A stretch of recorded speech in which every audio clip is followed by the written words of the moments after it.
Hola, bienvenido a Tierra Viva. Aquí la curiosidad se vuelve refugio y la ciencia toma el camino panorámico hacia el sueño. Esta noche abrimos una pregunta tan vieja como los mares y tan amplia como el cielo. Quizá nunca te detuviste a formularla. Una pregunta escondida a plena vista, que lame las costas y se arremolina en una taza de té. ¿De dónde viene toda el agua de la Tierra? Curioso, ¿verdad? Nuestro planeta, este pálido punto azul, es casi un baño de agua, océanos que mecen continentes, nubes que susurran arriba y ríos que trenzan la tierra como hilos de plata. Es tan cotidiana que olvidamos lo extraordinaria que es. Los mares parecen eternos, pero tuvieron un inicio. Y ese comienzo, ya verás, pudo ser más antiguo, más frío y más extraño de lo que imaginas. Antes de sumergirnos entre nubes cósmicas y piedras ancestrales, déjame preguntarte, ¿qué hora es donde estás? ¿Café de mañana, tarde tranquila o silencio de lluvia a medianoche? Si este viaje te relaja y te trae asombro a la ventana, me ayudaría mucho que dejes tu me gusta, te suscribas o lo compartas con alguien más que flota entre el tiempo y la curiosidad. Ponte cómodo, aquieta la mente y empecemos. Porque en la historia de la Tierra, el agua es a la vez tinta y papel. Y para hallar su origen, tenemos que navegar más allá del cielo, a través del tiempo. Hasta cuando ni siquiera existía un mar que recordar, hace unos 4.600 millones de años, la Tierra no nació como una canica azul y suave, sino como una esfera ardiente, seca, fundida, implacable. Y sin embargo, hoy más del 70% de su superficie está cubierta por agua líquida, delicada, rara, vivificante. ¿Cómo llegó hasta aquí? ¿Formaba parte desde el principio, escondida en su corazón fundido? ¿O vino de fuera, traída por mensajeros helados desde lo profundo del espacio? Esta noche seguimos la odisea del agua, del hielo interestelar a los secretos del manto, de impactos violentos a lluvias mansas. Para entender de dónde proviene, hay que ir muy atrás, antes de océanos y ríos, antes incluso de que hubiera superficie. Volvamos al principio, en silenciosas bóvedas bajo Honolulu, dentro de un edificio que podría pasar por un anexo universitario más. Un diminuto fragmento de la memoria profunda de la Tierra desató preguntas que apuntaron a las estrellas. Era 2014.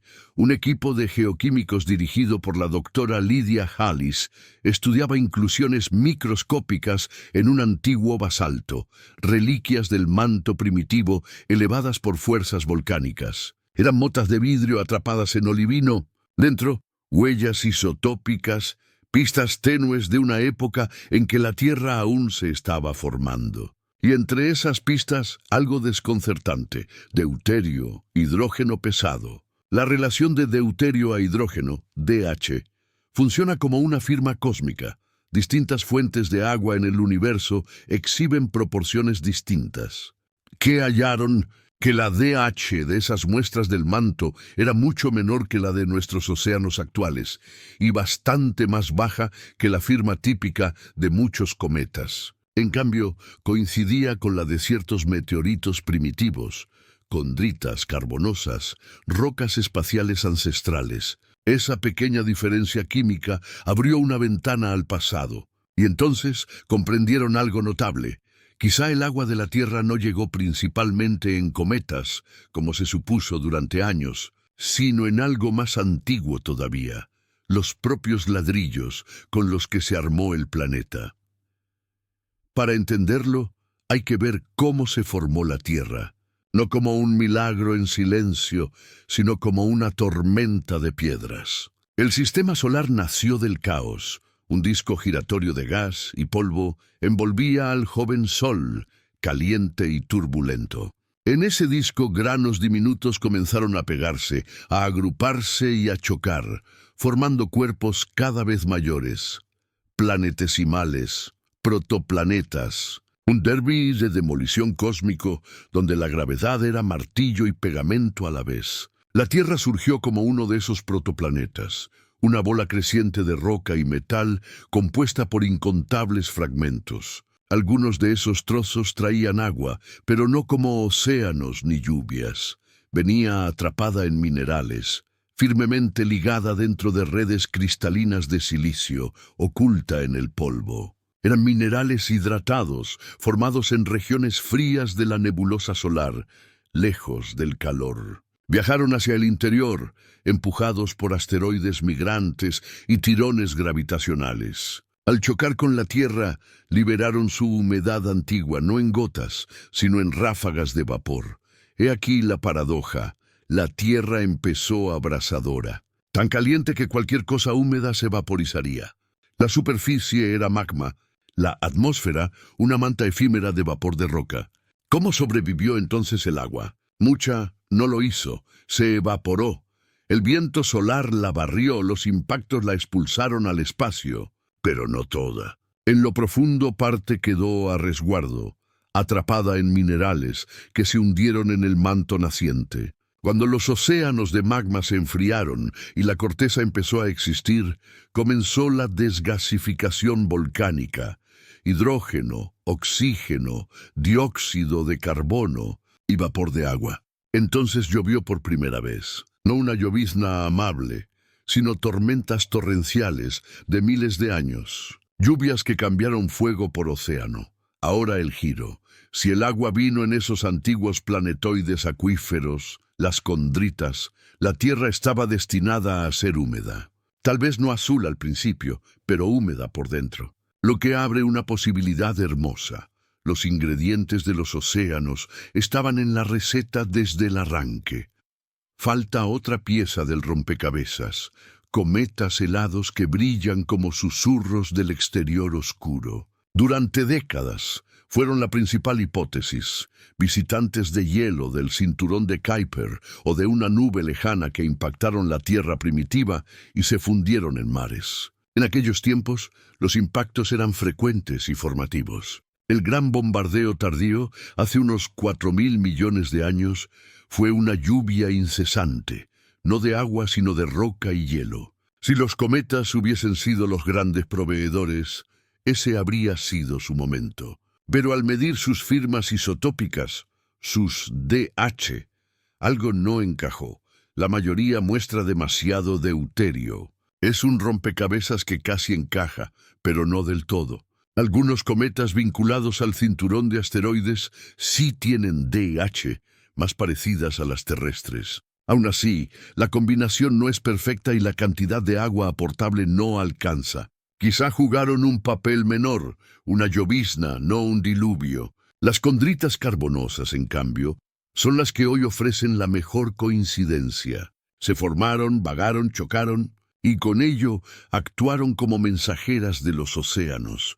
Y aún con esta historia, rica en isótopos y mecánica orbital, queda espacio para el asombro. Porque incluso si el agua vino en rocas del espacio, el momento en que llovió sobre este mundo lo transformó todo. Imagínalo, una tierra al rojo vivo, corteza agrietada por magma y un cielo denso de vapor. Hasta que la primera lluvia verdadera cae. No relámpagos, agua. Láminas interminables durante siglos, esculpiendo ríos primordiales, llenando cuencas vírgenes, dando origen al primer mar. Agua nacida de piedra y fuego, cubriendo el planeta con la promesa de vida. La próxima vez que mojes los dedos en el mar, recuerda que tocas moléculas que viajaron por el espacio, unidas a piedras más viejas que la Tierra. Recorrieron miles de millones de millas, soportaron impacto, fuego y presión, y permanecieron listas para ser parte de un océano, una nube, una lágrima, un aliento. El agua no solo llegó a la Tierra, se quedó antes de que los mares se agitaran y las nubes tuvieran aliento. La Tierra era un signo de interrogación incandescente girando en el sistema solar recién nacido. No el mármol exuberante que conocemos, sino una tempestad de roca y calor. Una esfera fundida, enrojecida como el ojo de una fragua olvidada. No había superficie sólida aún, un océano de lava inquieto, remodelado por impactos. Así fueron sus primeros millones de años. En ese mundo, el agua, si existía, No era para beber ni nadar. Era un fantasma químico, vapor atrapado en rocas o flotando en una atmósfera espesa de azufre, dióxido de carbono y sílice. Aquella atmósfera no era la envoltura azul de hoy, era una columna densa. La desgasificación volcánica la llenaba de invernadero, mientras un sol más débil bañaba un planeta sin océanos que amortiguaran su luz. No había continentes ni cortezas estables. La tierra que asomaba se endurecía y volvía a romperse. Bajo esa corteza en ciernes, minerales capturaban hidrógeno y oxígeno, las materias primas del agua, en jaulas de silicio que el calor y la presión acabarían abriendo. Este mundo primitivo estaba regido por procesos que hoy apenas intuimos. Los impactos gigantescos eran comunes. Algunos derretían hemisferios enteros. Se cree que uno, quizá el más famoso, formó la Luna. Un cuerpo del tamaño de Marte, Tea, chocó con la prototierra, expulsó escombros para nuestro satélite y reconfiguró el planeta para siempre. Y sin embargo, aquellos cataclismos no fueron el final, sino el comienzo. Cada impacto, cada fractura, abría nuevas rutas de escape para los gases internos: hidrógeno, monóxido de carbono, vapor de agua. A medida que el planeta se enfrió, esos gases comenzaron a condensarse. Lo que antes servía al cielo empezó a caer. Las primeras lluvias, ácidas extrañas, iniciaron su descenso. Imagina el sonido. No un chaparrón, sino un silbido constante, la lluvia golpeando magma y explotando en vapor. Aún no había ríos, no había suelo estable que surcar. Los charcos se evaporaban al aparecer. Lentamente la superficie cambió. El enfriamiento tomó cientos de millones de años. Con el tiempo, los océanos de magma dieron paso a una corteza delgada y precaria. Se agrietaba y se flexionaba bajo su propio calor, liberando más gases, más vapor y más oportunidades para que el agua permaneciera. Era el león Ádico, llamado por el inframundo. Un nombre apropiado para tanta furia y fuego. Pero incluso en ese infierno, las exigencias de la vida futura se iban acumulando en silencio. Y aquí conviene detenerse. Hablar del agua sin hablar del interior de la tierra es saltarse el corazón del relato. Bajo nuestros pies, a kilómetros de profundidad, yace el manto, sólido pero tan caliente que fluye con el tiempo. Ahí, en ese reservorio lento y profundo, la historia del agua de la tierra siguió escribiéndose. Y todavía hoy lo hace. Es en el manto donde la tierra guarda sus secretos más antiguos. Y de forma sorprendente, hoy pensamos que ese manto podría contener tanta agua como, o incluso más que, todos los océanos juntos. No son lagos ni ríos subterráneos, sino moléculas atrapadas en minerales como la ringbudita y la huatzleyita, cristales que encierran agua dentro de su estructura y la sostienen bajo presiones muy superiores a las de la superficie. Esa agua no es accesible. No gotea ni salpica, pero existe y revela algo notable. La Tierra no solo recibió agua desde fuera, pudo haber crecido húmeda desde adentro. Aquellos planetoides, condritas y rocas espaciales primitivas, no entregaron humedad únicamente a la piel del mundo, sino a sus huesos, hasta el propio interior. Parte de esa agua jamás salió. Las implicaciones son asombrosas. El agua no llegó tarde. Fue fundacional. Estuvo presente durante la diferenciación de capas, durante el impacto que formó la Luna y quizá cuando los primeros mares lograron reunirse en cuencas lo bastante frías para sostenerlos. Vayamos a esos mares. Una vez que la superficie se enfrió lo suficiente para endurecerse y la atmósfera se cargó de vapor, los primeros océanos verdaderos comenzaron a insinuarse. No aparecieron de golpe. No hubo un instante único en que una extensión azul llenara el horizonte. Charcos que se hicieron lagos, lagos que se unieron en mares y con el tiempo, océanos, someros para nuestros estándares y en constante remodelación por vulcanismo, impactos y crujidos tectónicos. El cielo sobre ellos todavía no era azul. Sin oxígeno libre, la atmósfera era una sopa turbia de metano, amoníaco y dióxido de carbono.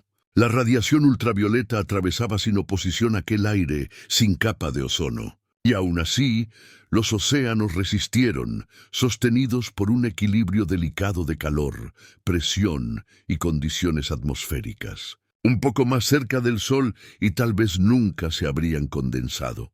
Un poco más lejos y quizás se habrían helado para siempre. Permanecieron en esa franja dorada, la zona habitable.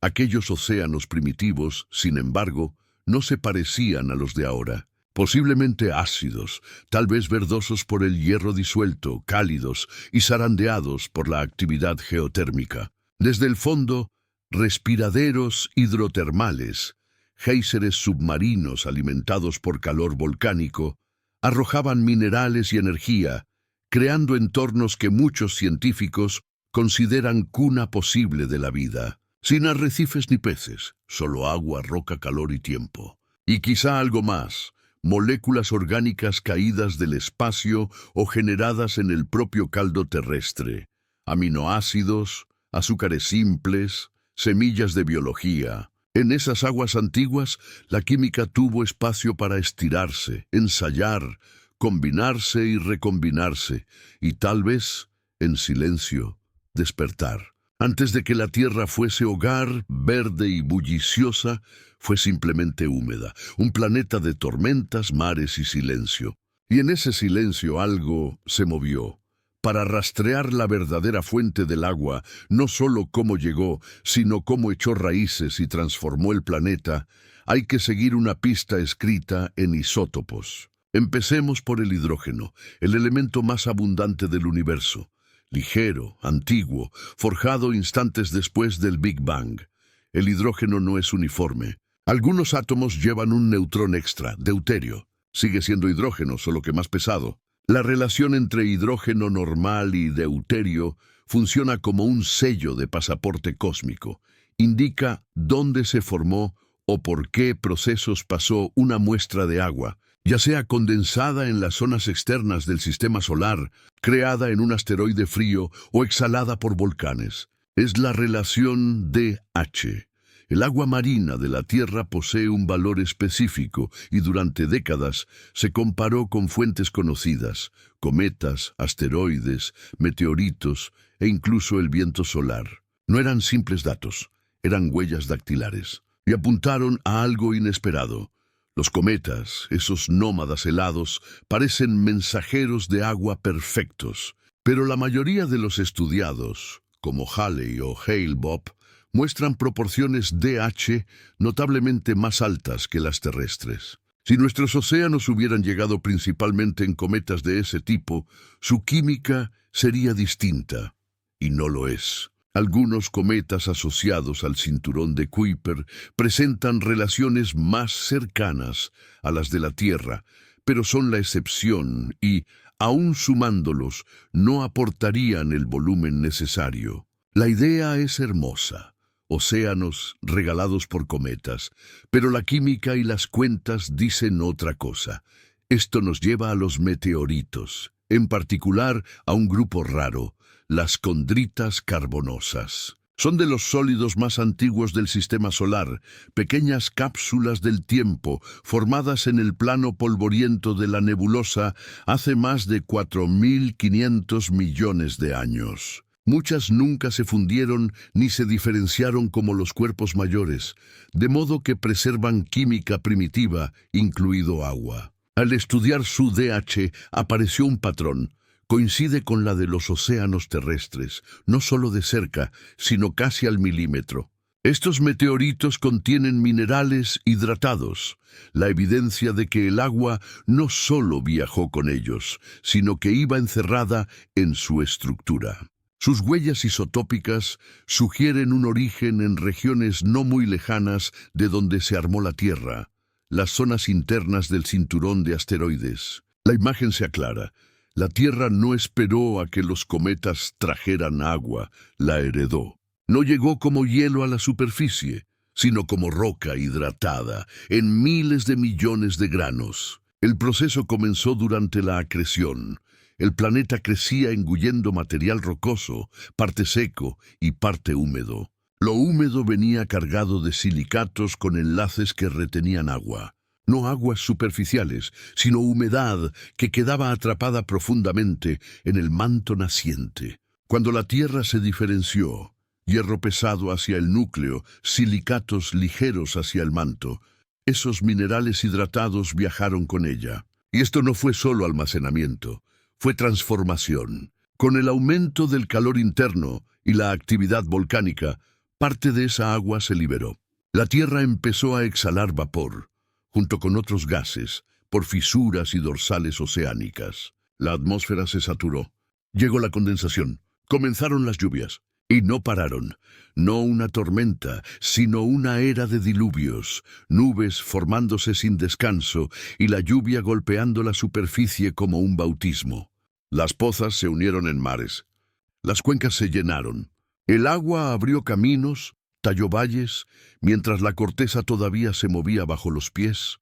Existe, además, una propuesta más antigua, más fría y más extraña. Tal vez el agua empezó a llegar antes de que la Tierra estuviera completamente formada, adherida al mismo polvo del que creció. En las regiones heladas de la nebulosa solar, muy lejos del calor del Sol joven, se formaron hielos no solo de agua, también de monóxido de carbono, metano y amoníaco. Esos hielos recubrieron granos de sílice, la materia prima de los planetas. La turbulencia y la gravedad agitaron el disco y algunos de esos granos helados migraron hacia el interior. No se derritieron al instante, se pegaron a agregados cada vez mayores, sumaron masa a los planetesimales y trajeron su humedad con ellos. En este marco, la humedad de la Tierra no es un añadido tardío, es primordial. El planeta no se humedeció, nació con humedad, al menos en parte. Esto podría explicar algo curioso: la consistencia de la firma isotópica del agua en todo el planeta. Desde rocas del manto profundo hasta océanos superficiales, de casquetes polares a acuíferos, la relación DH se mantiene notablemente estable. Tal uniformidad sugiere un origen común, no un mosaico de entregas, sino una fuente de base. Quedaba, sin embargo, la gran pregunta de la retención: si el agua llegó temprano, ¿cómo se conservó? La Tierra primitiva estaba abrasadora, capaz de hervir el agua al instante y de barrer gases fuera de la atmósfera. Es posible que océanos iniciales se formaran y luego desaparecieran, perdidos al espacio por el viento solar o por impactos colosales. ¿Por qué no se escapó todo? Dos razones. Primero, la Tierra es grande. Su gravedad retiene moléculas pesadas como el vapor de agua incluso en épocas violentas. Segundo, cuando el agua se volvió abundante en superficie, el planeta ya empezaba a forjar una magnetosfera, un escudo magnético generado por la rotación del núcleo de hierro fundido. Ese escudo desvió el viento solar y preservó la atmósfera y el agua en ella. Sin magnetosfera, quizá habríamos corrido la suerte de Marte, que alguna vez tuvo agua y perdió buena parte al espacio. El verdadero milagro, entonces, no es solo que la Tierra recibiera agua, sino que la retuviera, que lloviera lo suficiente, que se enfriara a tiempo y que se protegiera con la ferocidad necesaria para acunar los océanos que hoy conocemos. El agua llegó temprano, llegó a menudo y, sobre todo, se quedó. Y al quedarse lo cambió todo. Volvamos a la Tierra, ya no como orbe fundido, sino como un mundo en el umbral, un planeta que empieza a vestirse con océanos como con una túnica amplia.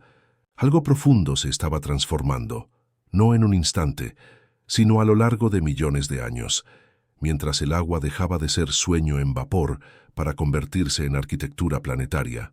La metamorfosis no fue discreta. Implicó toda la geoquímica del mundo, ciclos de calor y presión que dictaban cuándo el agua quedaba atrapada en minerales y cuándo se liberaba como vapor. Aquí el manto vuelve a ser protagonista. El ciclo del agua que conocemos, evaporación, condensación, precipitación, describe solo la piel del planeta. Bajo nuestros pies hay otro igual de antiguo y vital, el ciclo profundo del agua. Funciona así. Las placas tectónicas se mueven, rozan, chocan y algunas se hunden en el manto, subducción, arrastrando agua de mar, no líquida, sino ligada en minerales hidratados como la serpentina. Esa agua desciende cientos de kilómetros. Presiones y temperaturas extremas la exprimen y transforman. Parte queda atrapada, pero mucha regresa. Liberada por el calor, asciende en magmas y emerge en volcanes o dorsales como vapor. Con el tiempo, este ir y venir marca un latido planetario. Agua que entra, agua que sale. Lento, constante, esencial.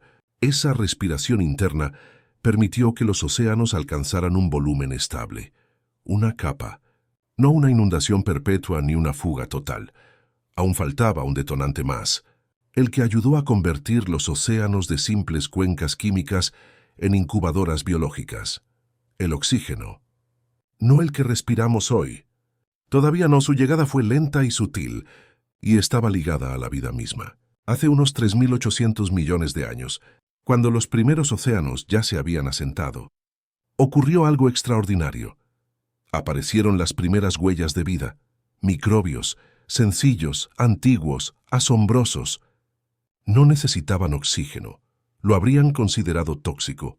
Prosperaban con química pura, alimentados por el calor de fuentes hidrotermales o por luz solar tamizada a través de un cielo brumoso que impulsaba sus metabolismos primitivos. Entre ellos estaban las cianobacterias, diminutos arquitectos del cambio planetario. Vivían en aguas someras, agrupadas en esteras o domos llamados estromatolitos, y lograron lo que ninguna criatura había hecho antes: fotosíntesis. Convirtieron luz, dióxido de carbono y agua en energía, y como subproducto, liberaron oxígeno. Al principio ese oxígeno no perduró. Se unió al hierro oceánico, formando bandas de roca oxidada, las formaciones de hierro bandeado, registro geológico de la lenta oxidación del planeta. Con el tiempo, el oxígeno empezó a acumularse, primero en el mar y luego en el aire. Así comenzó el gran evento de oxidación, hace unos 2.400 millones de años. No fue rápido ni uniforme, pero transformó la química terrestre y con ella al agua. Los océanos se volvieron menos ácidos, aparecieron nuevos minerales, la complejidad biológica aumentó. Unos organismos perecieron, otros se adaptaron, y la atmósfera inició su camino hacia la mezcla respirable que conocemos. Todo dependía del agua, transportó carbono, albergó microbios, estabilizó el clima, amortiguó temperaturas y posibilitó reacciones impensables en un mundo seco. Y no fue solo un medio pasivo, modeló la piel del planeta, excavó valles, desgastó montañas y fabricó sedimentos que serían suelos. Formó ríos que reordenaron continentes, glaciares que molieron roca hasta volverla polvo y redibujaron paisajes enteros. Más aún, el agua reguló el termostato. Su alta capacidad térmica le permite absorber mucho calor con poca variación de temperatura. Gracias a ello, la Tierra esquivó extremos climáticos que azotan a otros mundos. Regaló moderación, consistencia, habitabilidad. Además, hizo posible el ciclo carbonato-silicato, un circuito de muy largo plazo en el que la erosión extrae CO2 de la atmósfera, lo almacena en rocas y al final el vulcanismo lo devuelve. Sin ese equilibrio, la Tierra pudo ser un invernadero desbocado como Venus o una bola de nieve como Marte. En cambio, se mantuvo templada, estable y húmeda. Comparemos hidrosferas. Venus y Marte quizá tuvieron agua, hasta océanos, pero no la conservaron. Venus, por su cercanía al Sol, sufrió un efecto invernadero incontrolado. El agua se evaporó, la radiación la descompuso, el hidrógeno escapó, el oxígeno se oxidó con la roca, y quedó un mundo seco bajo una atmósfera aplastante de CO2. Marte, más pequeño y lejano, perdió antes su calor interno. Su campo magnético se desvaneció y el viento solar erosionó la atmósfera. El agua restante se congeló o se filtró bajo tierra. Ríos y mares desaparecieron. Solo la Tierra resistió. Masa adecuada, escudo magnético, distancia justa al Sol, ciclos internos. Y sí, algo de suerte. Fue una tormenta perfecta en muchos sentidos, con el agua como causa y efecto. Del polvo de estrellas a las nubes de tormenta, de los minerales a los monzones, el viaje del agua no fue un simple envío, sino una transformación fundacional que continúa hoy. Cada sorbo que bebes contiene átomos más viejos que la Tierra, hidrógeno forjado en el Big Bang, oxígeno nacido en estrellas moribundas.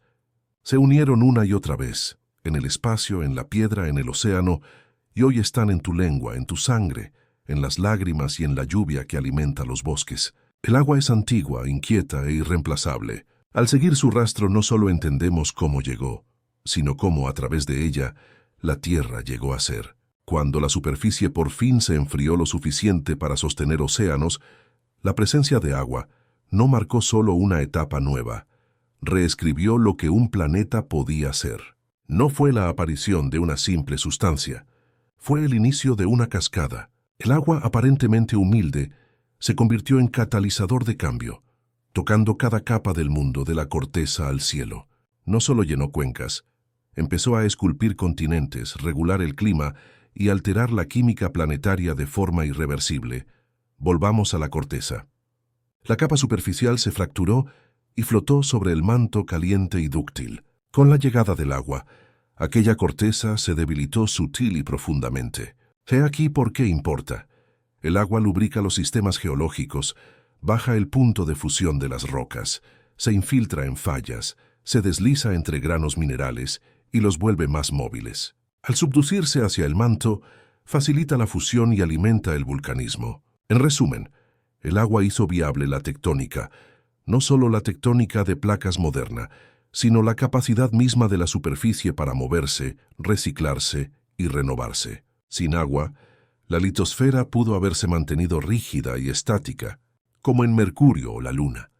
En lugar de eso, se quebró en placas móviles que chocan, se separan y se deslizan, creando cordilleras, fosas y arcos insulares. De ahí nace nuestra geología dinámica.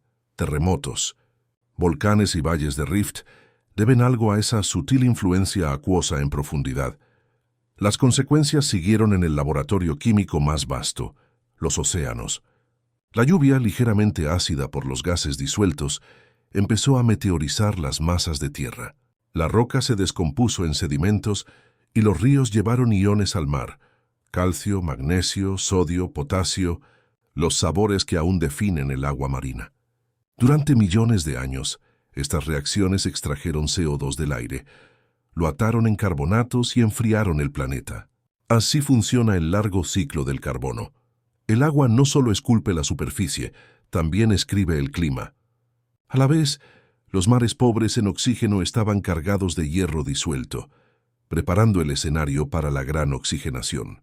Ya lo dijimos, las cianobacterias desde aguas someras empezaron a liberar oxígeno. Primero reaccionó con el hierro del mar, formando óxidos que se hundieron en capas, las formaciones bandeadas.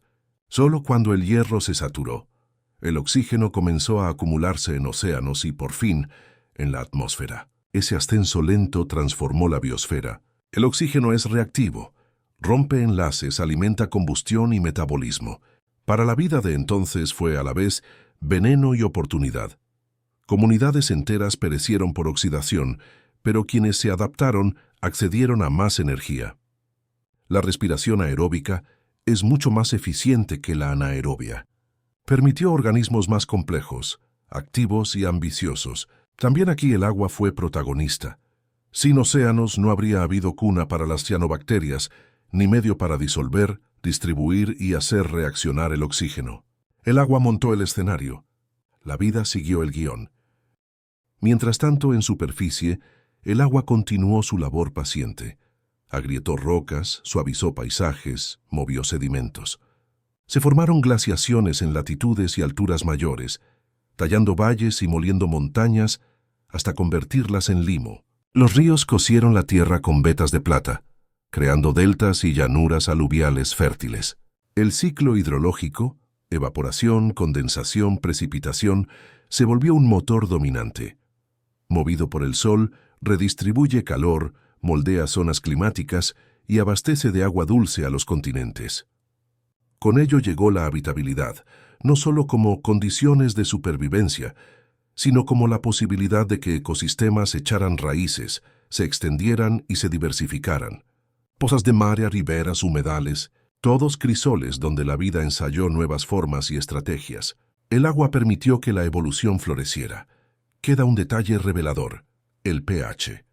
Es probable que los océanos primitivos fueran más ácidos por el alto CO2 disuelto. Con el tiempo, la meteorización de silicatos neutralizó esa acidez, empujando el mar hacia un pH más equilibrado y favorable para la vida. De nuevo, el agua fue agente y escenario. Disolvió minerales, transportó iones y amortiguó cambios.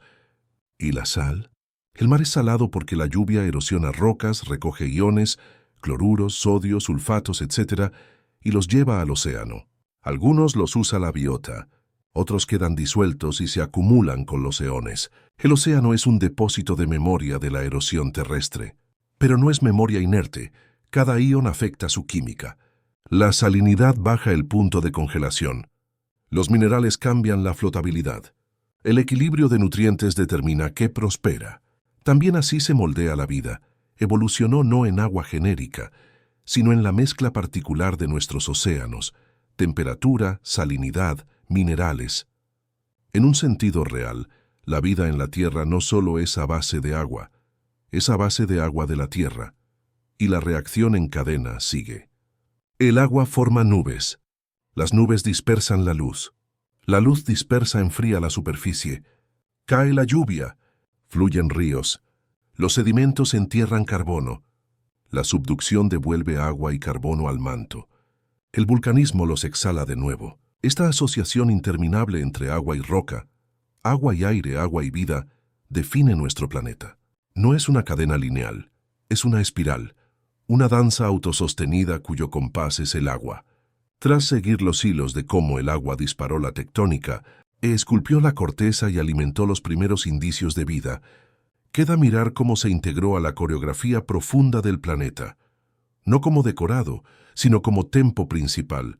Uno de sus efectos más profundos fue térmico. No solo en el clima inmediato de la Tierra primitiva, también a lo largo de los grandes arcos del tiempo geológico. Por su naturaleza, el agua resiste el cambio. Se calienta despacio, se enfría despacio y transporta el calor a grandes distancias. Esa inercia térmica se volvió uno de los grandes aliados del planeta. Imaginemos de nuevo la Tierra primitiva, volcanes agitados escupiendo lava a lo largo de dorsales recién nacidas, un sol joven más tenue, alrededor del 70% del brillo actual. Con tan poca energía solar, la Tierra debería haber estado congelada desde el inicio. Una bola de nieve, pero no ocurrió. Los antiguos circones y los registros isotópicos indican agua líquida al menos desde hace 4.300 millones de años. Esta aparente contradicción, un sol débil y océanos tempranos templados, desconcertó a la ciencia durante décadas. La paradoja del sol joven y débil. Una vez más, el agua se sitúa en el centro de la respuesta. El CO2, el metano y otros gases de efecto invernadero liberados desde el manto formaron una atmósfera densa que atrapaba calor. El vapor de agua, potente gas invernadero, amplificó ese calentamiento. Resultado: un mundo lo bastante cálido para sostener océanos líquidos bajo un sol tímido. Pero el equilibrio era frágil. Exceso de gases y el destino sería el de Venus, déficit, y terminaríamos como Marte. La diferencia clave fue que el agua no solo participaba en el clima, lo regulaba. ¿Cómo? Cuando la Tierra se calentaba, la meteorización química de silicatos se aceleraba, extrayendo CO2 del aire y fijándolo en carbonatos. Lenta sí, pero eficaz a escalas geológicas. Al enfriarse el planeta, esa erosión disminuía. El CO2 se acumulaba de nuevo por desgasificación volcánica y las temperaturas repuntaban. Este bucle de retroalimentación, mediado casi por completo por agua y roca, actuó como un termostato planetario, manteniendo al mundo en la franja a ricitos de oro, ni demasiado caliente ni demasiado frío, durante miles de millones de años. A veces, ese sistema se quebró. Hubo épocas en que el agua, en lugar de sostener el equilibrio, lo precipitó al extremo. Los episodios de Tierra bola de nieve, hace 700 millones de años. Glaciares quizá llegaron al Ecuador. Los océanos se sellaron bajo hielo y el planeta se volvió un mármol blanco que reflejaba la luz solar, profundizando el frío. ¿El detonante? Una hipótesis propone continentes agrupados en latitudes bajas, aumento de la meteorización y una caída demasiado rápida del CO2. Con menos efecto invernadero, el hielo avanzó y una vez alcanzados los trópicos, el albedo desencadenó un bucle de congelación. Pero aquí brilla la dualidad del agua.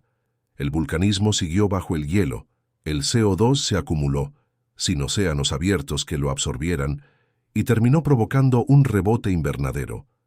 Cuando el casquete global cedió, el deshielo fue catastrófico.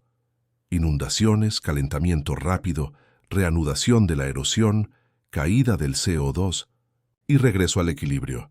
No fueron interrupciones de la historia, sino parte de su compás. Estrofas extremas de una canción dirigida por el agua. Cada vez que el planeta se heló o se tostó, la vida tuvo que adaptarse. Unas formas desaparecieron, otras se diversificaron, y la evolución dio un salto. Tras la gran glaciación llegó el Ediacárico, etapa extraña y fértil de florecimiento multicelular. Hay quien sugiere que el trauma del congelamiento global seguido del deshielo abrió nichos nuevos y aceleró la innovación biológica. Patrón recurrente. Catástrofe seguida de creatividad. El agua como medio constante. Pensemos en las extinciones masivas. La del Pérmico, la gran mortandad, barrió con más del 90% de las especies marinas, probablemente disparada por vulcanismo masivo en Siberia, gases de efecto invernadero al aire, océanos más ácidos y con menos oxígeno. De nuevo, el agua como víctima y vector, absorbió CO2, se calentó, se desoxigenó. La vida se asfixió en su propio medio. Después los ecosistemas se recomponen, surgen taxones nuevos, regresan los arrecifes y la vida encuentra formas inéditas en aguas antiguas. Incluso en la escala diaria, el agua marca la biología. Ritmos circadianos ligados a humedad y evaporación, raíces que siguen cauces, reproducción, hibernación y alimentación sincronizadas con sus ciclos. La hidrosfera no solo sostiene la vida, la orquesta. De aquí se desprende una verdad mayor. El agua no solo transformó la Tierra, la diferenció. Gracias a ella, somos el único planeta del sistema solar con placas tectónicas activas, ciclo del carbono a largo plazo, vulcanismo persistente y vida. No por la mera presencia de agua, sino por su persistencia. Porque circuló honda y lentamente, esculpió la superficie y templó el fuego interno. Otros mundos la tuvieron un rato. Marte albergó ríos y lagos, Venus quizá océanos. Solo la Tierra la conservó, la amortiguó, la enterró y la hizo respirar. Por eso, cuando buscamos vida en exoplanetas, lo primero es el rastro del agua. No garantiza nada, pero es pista. Indica qué mundos podrían equilibrar caos y calma, sostener espirales de química y cambio. Nuestros mares así son más que paisaje. Son huella dactilar de estabilidad frente a la violencia cósmica. Prueba de que en el frío y la oscuridad, un mundo puede guardar el calor y mantenerlo. Y la cadena sigue. El agua cae, asciende, circula, excava valles, enciende tormentas, lleva susurros de estrellas antiguas. Empezó con polvo e impactos, produjo ríos y lluvias, y continúa fluyendo. Para entender su historia verdadera, el delicado entrelazado de colisiones, química y ciclos profundos, toca ir más allá de la Tierra y del sistema solar. Porque aunque sentimos nuestros océanos muy propios, su origen se hunde en el tiempo del cosmos, en mundos y estrellas ya idos, en nubes frías y oscuras de las que nació todo. He aquí una verdad simple y sorprendente. El agua que bebes es más vieja que el sol. No es poesía, es química. El hidrógeno del H2O nació en los primeros minutos tras el Big Bang. Parte alimentó estrellas. Parte, en las condiciones adecuadas, se unió a oxígeno para formar agua. La más antigua que hemos detectado en nubes interestelares supera los 12.000 millones de años. Esas nubes vagan por galaxias frías. Algunas colapsan en estrellas y sistemas planetarios. En ellas hay granos de polvo recubiertos de hielo, agua atrapada que flota durante eones. Cuando nuestro sistema apenas se gestaba, con el Sol formándose en una nebulosa en colapso, parte de ese hielo ya estaba allí. no se fabricó aquí. Lo heredamos, no en charcos ni cubitos, sino como escarcha adherida a motas diminutas. Con el tiempo, esas partículas cayeron al disco protoplanetario. Lejos del Sol el hielo abundaba, cerca el calor dejaba solo roca y metal, pero la turbulencia y la gravedad mezclan fronteras. Materiales migran y las regiones internas reciben entregas de lo lejano. Probablemente así obtuvo la Tierra sus rocas portadoras de agua, de una mezcla radial de lo cálido y lo frío, lo seco y lo húmedo. Algunos cálculos sugieren que hasta la mitad del agua terrestre es presolar. En otras palabras, las moléculas de tu taza de café nacieron en la oscuridad entre estrellas mucho antes de la Tierra. Ese es el contexto amplio. El agua no apareció con el nacimiento del planeta, estaba esperando. Y no somos el único mundo tocado por ella. Marte muestra deltas secos, cauces entrelazados y antiguos fondos lacustres. Hallamos arcillas y minerales formados con agua, y quizá persistan acuíferos salobres en profundidad. Venus, gemelo en tamaño, opuesto en temperamento, pudo albergar océanos, pero su cercanía al Sol lo condenó. Evaporación, fotólisis del agua, hidrógeno al espacio, oxígeno oxidando rocas, y el desierto abrasador que queda.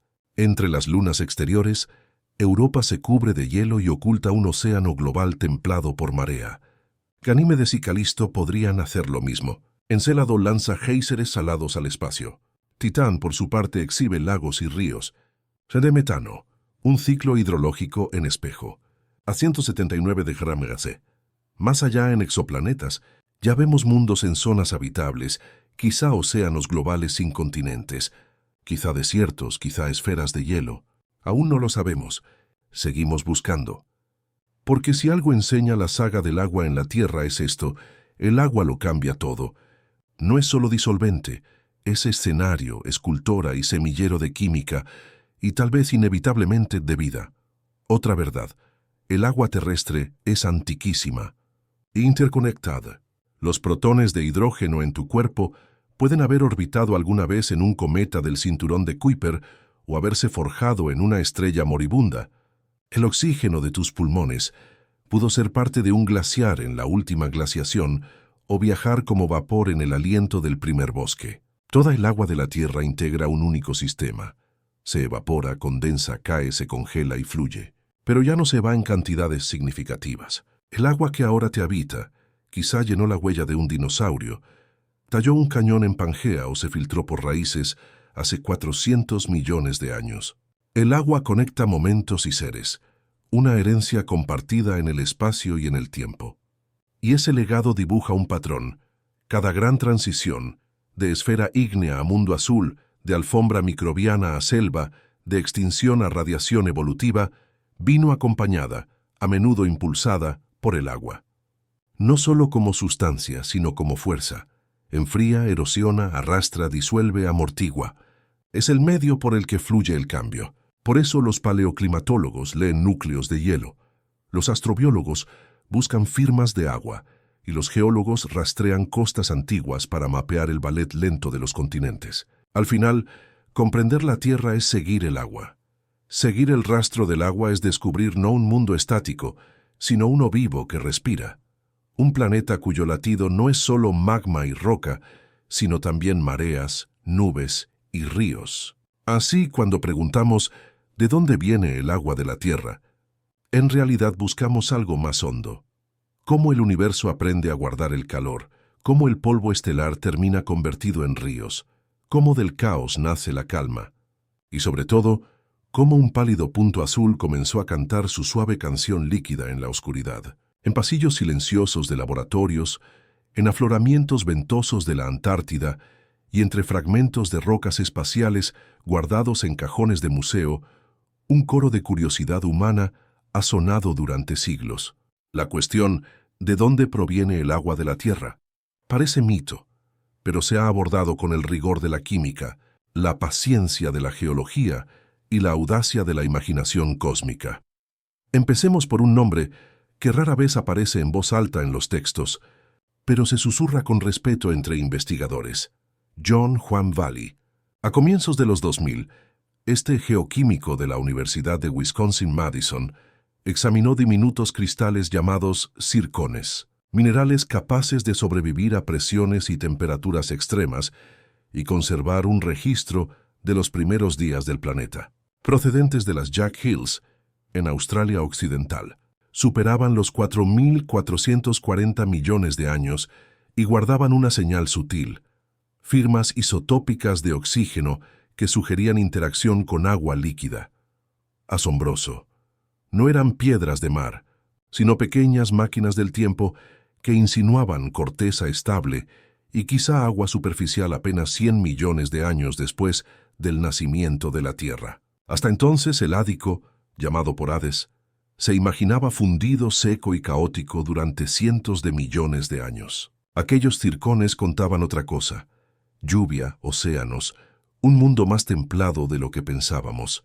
Bali no proclamó haber hallado la primera gota, pero corrió hacia atrás la línea temporal, a un pasado más antiguo y más húmedo. El rompecabezas no terminó ahí. Casi en paralelo, distintos equipos empezaron a analizar meteoritos no solo por sus metales o cicatrices de choque, sino por su agua. Entra Alexander Halliday y su grupo en Oxford. Con técnicas isotópicas compararon proporciones DH, deuterio frente a hidrógeno, de materiales del sistema solar, con foco en condritas carbonáceas, meteoritos antiguos y ricos en agua que susurraban el nombre de la Tierra. El resultado: el hidrógeno de esas rocas se parecía mucho más al de los océanos terrestres que el de los cometas. Una revolución silenciosa. Durante décadas los cometas habían sido favoritos, bellos, dramáticos, fáciles de imaginar estrellándose contra una Tierra seca y liberando su carga helada. Pero la química no cuadraba. Muchos cometas, sobre todo de la nube lejana, exhibían DH demasiado alta. La partida quedó en suspenso. El agua debía venir de otra parte, algo más cercano, más pétreo, más discreto. Fue una buena dosis de humildad científica. Lo espectacular no siempre es lo correcto. Mientras tanto, herramientas más finas afinaban aún más el cuadro. En laboratorios como los de Lydia Hallis, Universidad de Glasgow, se estudiaron inclusiones en olivino de rocas volcánicas hawaianas, trozos del manto profundo traídos a superficie. Allí apareció hidrógeno con proporciones isotópicas incluso más bajas que las oceánicas, por debajo de las propias condritas. Una pista inesperada. ¿Y si parte del agua o del hidrógeno terrestre no provino de asteroides, sino de la nebulosa solar misma? La hipótesis sugiere que la Tierra capturó gas hidrógeno del material que envolvía al Sol joven e incorporó parte a su manto. Más tarde, SH habría reaccionado con minerales portadores de oxígeno para formar agua. No hay consenso, el debate sigue, pero la idea reabrió una posibilidad antigua. No toda el agua fue entregada. Cierta fracción pudo preservarse desde el origen. La búsqueda también alzó la vista al cielo. La misión Rosetta de la ESA, al estudiar el cometa 67P Churyumov-Gerasimenko, midió una relación DH alrededor de 3 veces la terrestre, otro clavo en el ataúd de los océanos traídos por cometas. Y aún así, matices. Algunos cometas de la familia de Júpiter muestran DH más bajas. Casos puntuales se acercan más, pero como conjunto resultan inconsistentes. He ahí la belleza de la ciencia planetaria. No es la historia del consenso inmediato, sino la de la convergencia. Decenas de equipos, decenas de métodos, de meteoritos marcianos a muestras lunares, han ido dibujando una imagen en la que el agua de la Tierra no desciende de una sola fuente, sino de varias: asteroides, manto y quizá hielo interestelar anterior al propio sistema solar. Cada estudio añade una pincelada. Incluso los resultados en aparente tensión afinan la verdad. Lejos del laboratorio, el campo no se detiene. En la Antártida, cazadores de meteoritos recorren llanuras heladas en motonieve y con pinzas, recogiendo rocas espaciales preservadas durante milenios. En Japón, Hayabusa y Hayabusa 2 trajeron a casa granos de asteroides, Itokawa y Ryugu, pequeñas partículas ricas en señales orgánicas y minerales hidratados, primeras muestras directas de cuerpos carbonáceos. Cada grano es una pista, Porque la historia del agua terrestre no la cuentan solo los océanos, sino los isótopos, los minerales y los ecos de impactos congelados en la roca. Y la narran personas, geoquímicos, científicos planetarios y cosmoquímicos que dedican su vida a descifrar susurros de hidrógeno y oxígeno. En el fondo son traductores, convierten el viejo lenguaje de los átomos en maravilla humana. Tal vez esa sea la parte más hermosa, no solo los hallazgos, sino las mentes que los hacen posibles. Vivimos de relatos escritos con palabras, pero la saga del agua, su presencia, persistencia y consecuencias profundas, está inscrita en minerales, isótopos y ecuaciones silenciosas. La compila un linaje de pacientes artesanos armados con láseres, espectrómetros de masas y una devoción casi religiosa por la precisión. Entre ellos, Meenakshi Wadhwa, científica planetaria que enlaza química cósmica y astrobiología. Sus estudios de isótopos de hidrógeno en 1986 meteoritos ayudaron a perfilar la distribución del agua en el sistema solar primitivo y reforzaron la idea de los asteroides portadores de agua como candidatos más probables que los cometas. En una entrevista, comparó su oficio con la arqueología, pero a escala planetaria. Cada meteorito es un mensajero. Cada uno trae una historia de antes de que existiera la Tierra. Ese sentir recorre toda la disciplina. La ciencia planetaria no va solo de rocas, va de contexto, conexión y continuidad. Mirar una piedra caída del cielo y leerla como un capítulo de un libro antiguo no es fantasía, es trabajo de laboratorio. Para leer ese libro surgieron herramientas descomunales por su delicadeza.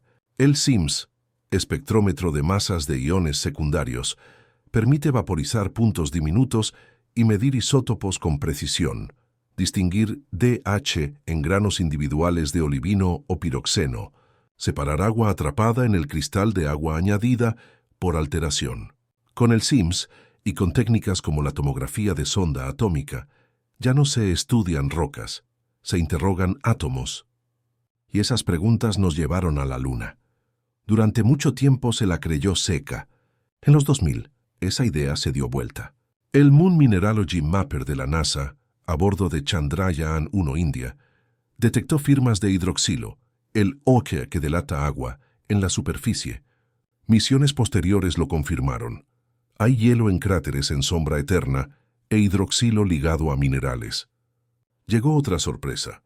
Perlas de vidrio volcánico lunar traídas por el Apolo contenían agua medible analizada décadas después. Formadas a partir de magma, sugieren agua en el interior lunar en tiempos de su formación y plantean una pregunta audaz. Si la Luna, nacida del manto terrestre tras el impacto de Theia, tiene agua, el interior de la Tierra también debía tenerla. Una pista sobre la Luna. Y sobre nuestros primeros días, un eco silencioso de una historia compartida. Este entramado de misiones, laboratorios y técnicas cuánticas deja claro lo interdisciplinario de la búsqueda. Astrofísicos modelan el colapso de nubes interestelares. Químicos miden frecuencias vibracionales del agua bajo presión. Geólogos planetarios leen cráteres, estratos y cicatrices tectónicas como si fueran jeroglíficos. Científicos computacionales simulan la formación planetaria y prueban si volátiles como el agua sobreviven al horno de la acreción. Y cientos de ingenieras e ingenieros diseñan naves capaces de lanzarse, cruzar millones de kilómetros y traer de vuelta un grano de polvo del tamaño de una semilla de sésamo. Un grano capaz de contarnos cómo se humedeció la Tierra. Ahí está Osiris-Rex, lanzada en 2016. Llegó a Bennu, cartografió su piel con resolución pasmosa, tomó muestra y la devolvió en 2023. Ese puñado de polvo ya se analiza en laboratorios de todo el mundo. Los primeros resultados muestran filosilicatos, minerales tipo arcilla, formados en presencia de agua. De nuevo el sendero nos lleva a la hidratación. Y Hayabusa 2, que entregó Ryugu en 2020, moléculas orgánicas, minerales hidratados. La historia se repite. Agua, agua, agua. Lo notable no es solo el dato, sino la constancia. Aquí nada es express. Un análisis puede tomar años, una hipótesis, décadas para confirmarse. Muchos meteoritos recogidos en los 60 guardaban respuestas, esperando instrumentos aún no inventados. Esta ciencia no es un sprint, es una peregrinación. Estos peregrinos, geoquímicos, astrónomas, espectroscopistas, modeladores, forman parte de una cadena más larga de lo que parece. En el siglo XVIII, Henry Cavendish demostró que el agua no era elemento, sino compuesto de hidrógeno y oxígeno. Con la tabla periódica y la teoría atómica, el agua se volvió una lente para explorar no solo química, también cosmos. Cada avance, su estructura, sus transiciones de fase, su poder de disolver y transportar, afinó nuestra capacidad para reconocer sus huellas en la naturaleza. De modo que cuando miramos la Tierra y preguntamos de dónde vino tanta agua, preguntamos también, ¿cómo sabemos algo de algo tan antiguo? Y la respuesta, una y otra vez, es el ingenio humano.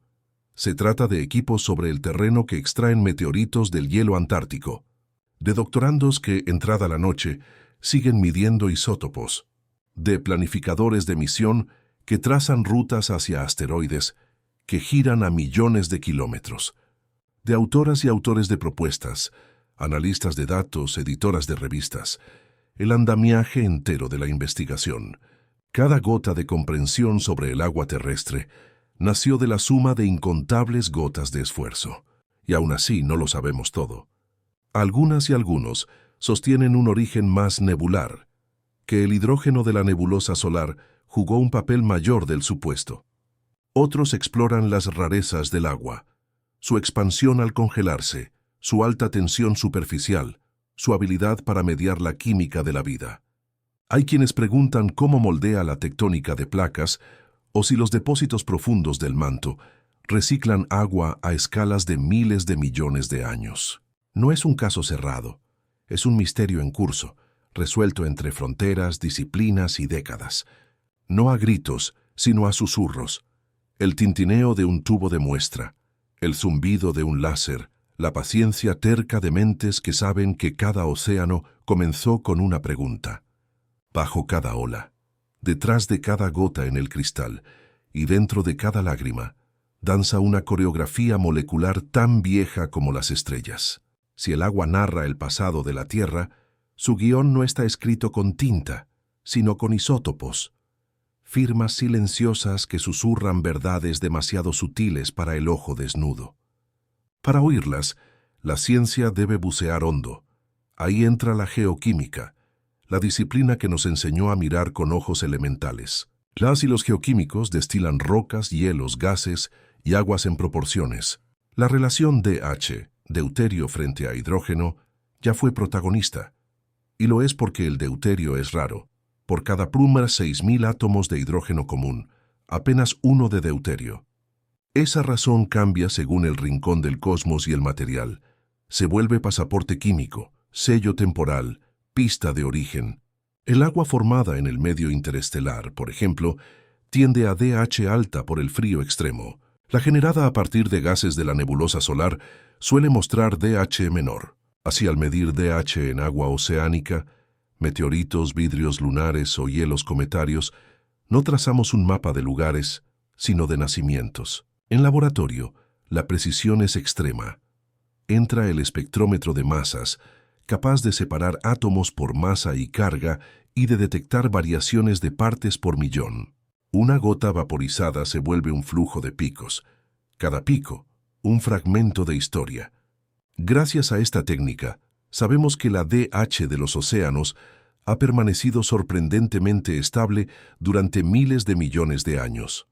Señal de un reservorio bien mezclado, sostenido por el ciclo global del agua y quizá amortiguado por depósitos profundos. Para mirar más allá de la química superficial y entrar en la dinámica del planeta, acudimos a la geofísica, una de las revelaciones recientes. Existe agua en el manto profundo, no en charcas, sino como moléculas alojadas en la red cristalina de minerales como la wachsleita y la ringwoodita. Son fases que solo existen a altas presiones, cientos de kilómetros bajo nuestros pies, y aún así pueden almacenar hasta pulmón a 1% de su peso en agua. Si escalamos al volumen de la zona de transición del manto, esto equivale potencialmente a un océano interno comparable al de la superficie. Lo sabemos por experimentos con celdas de yunque de diamante, que comprimen muestras hasta presiones del manto. Al sintetizar wachsleyita o ringwoodita y añadir agua, estos minerales la incorporan con entusiasmo a su estructura. Y en 2014 llegó la confirmación directa. Un equipo liderado por Graham Pearson halló una inclusión microscópica de ringwoodita dentro de un diamante brasileño, con agua estructuralmente unida. Fue como encontrar una gota de rocío y deducir que toda la caverna está húmeda. Miremos ahora hacia arriba. Para entender cómo adquieren agua los planetas, entran la astrofísica y el cosmos. En los discos protoplanetarios, nubes aplanadas de gas y polvo que orbitan estrellas recién nacidas, el agua aparece como vapor en las regiones internas y como hielo que recubre granos en las externas. El límite entre ambas es la línea de nieve donde el agua puede congelar. Esta frontera condiciona la formación. Dentro, mundos rocosos como la Tierra, calientes y secos. Más allá, gigantes gaseosos y cuerpos helados. Júpiter, Saturno, Urano, Neptuno y la legión del cinturón de Kuiper. Pero el material no se queda quieto. La turbulencia, la migración y los empujes gravitatorios mezclan el disco.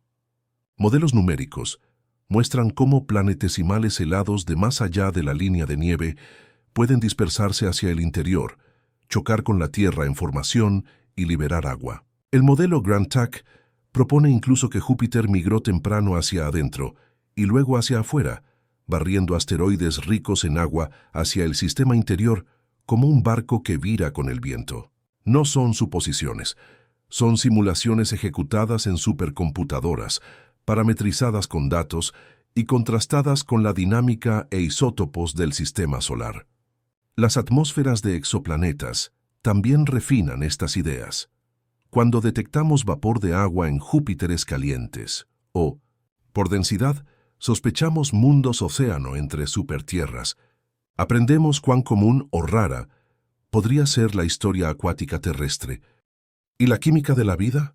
La bioquímica estudia por qué las peculiaridades del agua, su polaridad, su elevada capacidad calorífica, su expansión al helarse, no son solo útiles, sino cruciales. Hay quien sostiene que tales rarezas son condiciones necesarias para la vida donde sea. Ningún otro disolvente combina igual reactividad, estabilidad y versatilidad. La última frontera aquí es el tiempo. Con relojes radiométricos, uranio, plomo, potasio, argón, entre otros, fechamos meteoritos, muestras lunares y los circones más antiguos.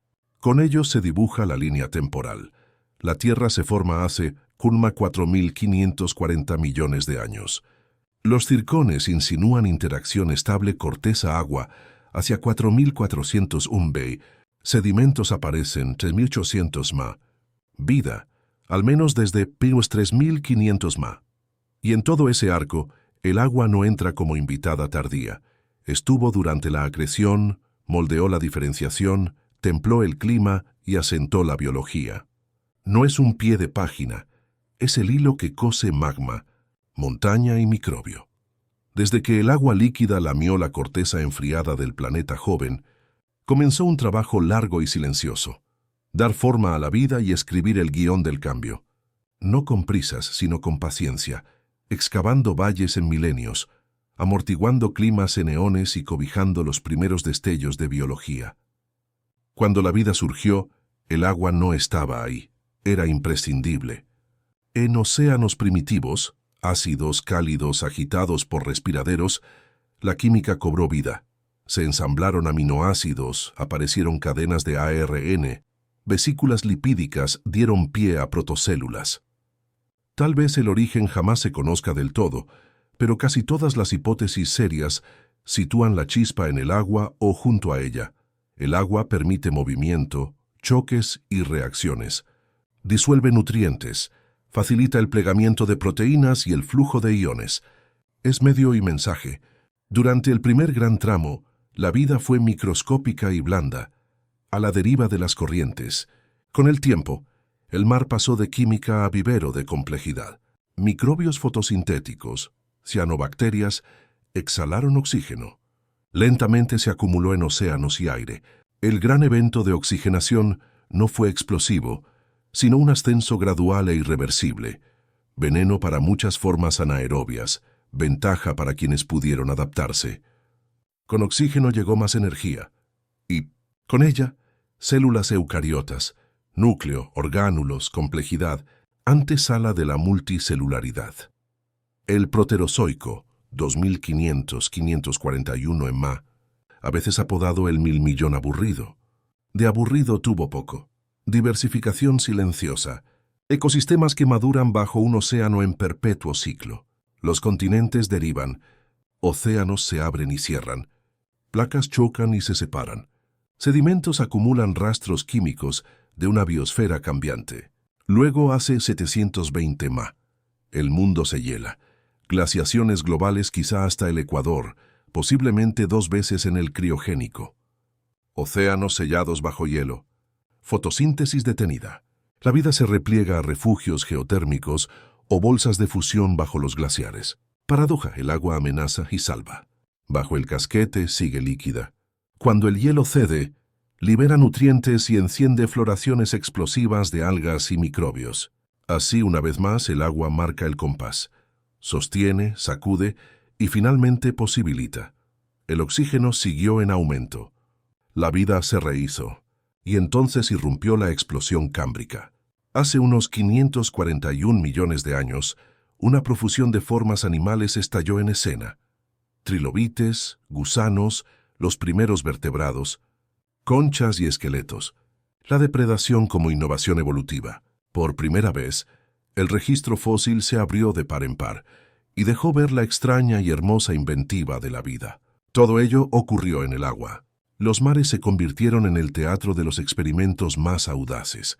Filtradores, nadadores, excavadores, arrecifes, bancos de peces, cefalópodos de ojos curiosos, medusas que palpitaban con la corriente. La tierra firme, aún estéril, aguardaba su turno. Y cuando por fin la vida tocó la costa, primero musgos y hepáticas, luego insectos y anfibios, llevó agua consigo en cada célula, en cada aliento. Incluso hoy, cualquier organismo terrestre es en esencia acuático. Llevamos la química del océano en la sangre, en el sudor, en las lágrimas. El agua fue el útero que jamás abandonamos. La historia de la Tierra no es una línea recta. Se repite, se quiebra, recomienza. A lo largo del tiempo, 5 grandes extinciones sacudieron el planeta. Hace 252 millones de años, en el Pérmico, desapareció más del 90% de las especies marinas, probablemente por erupciones colosales en Siberia, que cargaron la atmósfera de gases de efecto invernadero y volvieron ácidos y anóxicos los océanos. El agua otra vez se tornó inhóspita, y más tarde volvió a ser cuna. Regresaron los peces, se reconstruyeron los arrecifes, el mar alumbró los linajes que llevarían a dinosaurios, aves y mamíferos. Tras la extinción de hace 66 millones de años, el asteroide que puso fin al reinado de los dinosaurios, los océanos ofrecieron refugio de nuevo. El diminuto plancton, base de la red marina, se recuperó pronto. Los ecosistemas sanaron. Surgirían ballenas y delfines. Florecerían los corales. Y con el tiempo, aparecimos nosotros, construyendo barcos, trazando mapas, persiguiendo peces, y asomándonos a las pozas de marea con preguntas más antiguas que el lenguaje. Durante todo este vaivén, el agua persistió. No solo sostuvo la vida, se adaptó con ella. Cambió la composición del agua de mar. La salinidad osciló. Las corrientes se desplazaron a la par que los continentes. Glaciaciones fueron y vinieron. El nivel del mar subió y bajó. Cada giro rehizo litorales, creó hábitats, disparó migraciones. Aún hoy la circulación termohalina, la cinta transportadora global, regula el clima. Aguas cálidas viajan desde el Ecuador hacia los polos, se enfrían, se hunden y retornan. Ese circuito distribuye calor, determina lluvias y nutre ecosistemas con el ascenso de nutrientes. Sin él fallarían monzones, se agostarían bosques, colapsaría la pesca. Y el agua dulce, esa fracción preciosa, escribiría su propia crónica. Glaciares que cincelan valles y forman lagos, ríos que se vuelven carreteras de civilización, acuíferos que guardan lluvia durante milenios. De pozos ancestrales a desaladoras modernas, hemos buscado, venerado y disputado el agua dulce. Somos, como decía Leonardo da Vinci, canales del agua. Se mueve a través de nosotros. La desviamos, la embotellamos, la desperdiciamos, rezamos por ella. Y aún así fluye. Incluso ahora, el agua es el hilo que equilibra la piel del planeta. Estabiliza el clima, modera el calor, refleja luz en la nieve, capta carbono con la lluvia, transporta sedimentos, nutrientes y semillas. En lo profundo, el manto sigue respirándola. Subducida en placas, regresa en lavas, manteniendo el balance interno de la Tierra. Es fácil olvidarlo. Pensamos que océanos son eternos, ríos inevitables, lluvias seguras, pero cada gota guarda una historia, forjada en estrellas, vagabunda en el espacio, llegada como piedra o vapor, incorporada a la respiración lenta del mundo. En ese aliento, la vida ha florecido, ha tambaleado y ha vuelto, siempre acompañada, siempre abrazada, siempre moldeada por el agua. La próxima vez que bebas de un vaso o escuches la lluvia en el tejado, recuerda, no es solo líquido, es un legado, es la tierra susurrando su relato más antiguo. Mires donde mires, cielo eléctrico o nublado, suelo empapado, helado o seco. En alguna parte, arriba, abajo o dentro, el agua se mueve, niebla, goteo, pulso. La tierra respira y ese aliento es húmedo, y tú, yo, todos, formamos parte de ese movimiento. A menudo lo olvidamos. Hablamos del agua como otra cosa, una mercancía a gestionar. Pero en verdad es un espejo. Al seguir su recorrido, seguimos el nuestro. Cada gota, antiquísima, inquieta, casi inmortal, cuenta no solo la historia de la formación planetaria, sino la de lo que significa estar vivos aquí y ahora, en este instante frágil. Es curioso lo reciente que es nuestra comprensión. Hace apenas unos siglos creíamos que el agua era un elemento clásico, indivisible. Ignorábamos su estructura molecular. No sabíamos que tiene memoria científica, no mística, huellas que perduran en isótopos y sedimentos, en núcleos de hielo y salinas. Hoy cartografiamos acuíferos desde satélites, muestreamos colas de cometas con naves, filmamos una gota en cámara lenta y vemos la danza de la tensión superficial. Y aun con todas las herramientas, el agua sigue siendo esquiva en lo que implica, porque su historia no es solo geológica o química, es moral.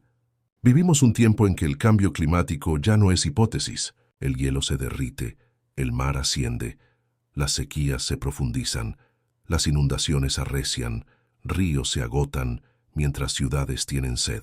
El agua, que fue herencia, se vuelve responsabilidad. Los mismos procesos que hicieron habitable la Tierra, amortiguar el clima, reciclar carbono, regular la temperatura, están tensados por nuestras manos. Alteramos la atmósfera, deforestamos cuencas, represamos, desviamos, drenamos. Y seguimos esperando que el agua nos perdone, que llueva, que nieve, que llenen los embalses. Pero la naturaleza no garantiza equilibrio. Lo mantiene con ciclos, con retroalimentaciones, con consecuencias. Aún así, hay esperanza. Igual que el agua creó condiciones para la vida, puede inspirar humildad. Un río enseña paciencia, un acuífero previsión, un glaciar resistencia. Cuando protegemos el agua, restaurando humedales, reparando cuencas, reduciendo contaminación, no preservamos solo un recurso, participamos de una historia que empezó antes de nosotros y, si somos sensatos, seguirá después. Ese hilo retrocede al polvo de estrellas y avanza hasta la sostenibilidad. Une el hidrógeno de la sangre con el de la cola de un cometa. Conecta el oxígeno que respiramos con el que exhalaron algas antiguas en mares someros. Nos recuerda que no estamos fuera de los sistemas de la Tierra, somos sistemas dentro de sistemas. Agua dentro del agua, conciencia dentro de la química. Si algo enseña el pasado, es que la resiliencia es real, pero no automática. El planeta se rehizo tras impactos, supervolcanes y extinciones. La vida se recuperó una y otra vez, pero esos regresos toman millones de años. Nosotros no tenemos tanto. No somos dinosaurios sorprendidos por el cielo. Somos la primera especie que lo entiende, que rastrea CO2, mide el hielo, modela corrientes. La primera en observar los sistemas hídricos en tiempo real, no como telón, sino como señal. Y la primera con la opción de elegir, abrir con cuidado el grifo, plantar un árbol, botar por el río, el arrecife, la lluvia, recordar que cada botella, cisterna y tubería pertenece a un ciclo más antiguo que el lenguaje. No es culpa, es perspectiva. El agua llegó entre choques e impactos, el caos. Halló serenidad en el ciclo, el flujo, el equilibrio. Se hizo sagrada en el uso. Saciar la sed, regar campos, bautizar creencias. Ahora aguarda. No nuestra alabanza, sino nuestra asociación. No estamos separados de los océanos, estamos hechos de ellos. No en metáfora, literalmente.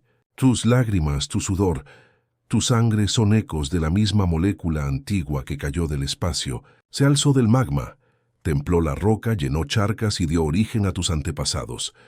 Honremos esa historia no con monumentos, sino con cuidado.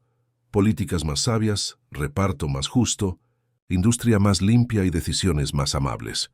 Al proteger el agua, protegemos la memoria de la luz de las estrellas y la posibilidad de los amaneceres que vendrán. Aquí estamos, a la orilla de una historia más vieja que las montañas y más profunda que el tiempo. Hemos seguido el agua desde los bordes fríos del espacio hasta el vientre cálido de la tierra. La vimos caer y alzarse, rehacerse y volver, hospedar la vida, desafiarla y llevarla por fuego y hielo, y vislumbramos cómo aún fluye en silencio, manteniendo unidos los pedazos de este planeta frágil y magnífico. Quizá ahora convenga preguntar de otro modo, no solo de dónde vino el agua, sino qué significa pertenecer a un mundo hecho de agua. Saber que tus latidos, tu respiración y tus pensamientos están mecidos por la misma corriente antigua que gastó continentes y alzó ballenas. Comprender que en la copa que sostienes resuenan cometas, nubes, cocodrilos y poetas. Que nada de lo que tocas, fruta, libro, aves, existe sin la firma callada del agua, y que tú mismo formas parte del ciclo. No eres espectador ni observador, eres participante. Así que atiende a la lluvia. Camina suave junto al arroyo. Deja que tu asombro sea activo. No solo un sentimiento, sino una decisión, una manera de ver, una y otra vez. El milagro en lo cotidiano. Gracias por acompañarme en este viaje por el elemento más perdurable de la Tierra. Si esta historia te despertó una pregunta, un recuerdo o una chispa de asombro, cuéntamelo en los comentarios.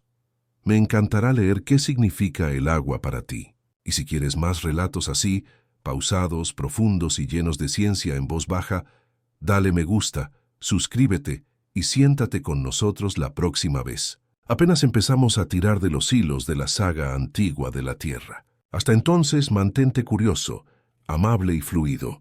Esto ha sido Tierra Viva, y nos vemos río abajo.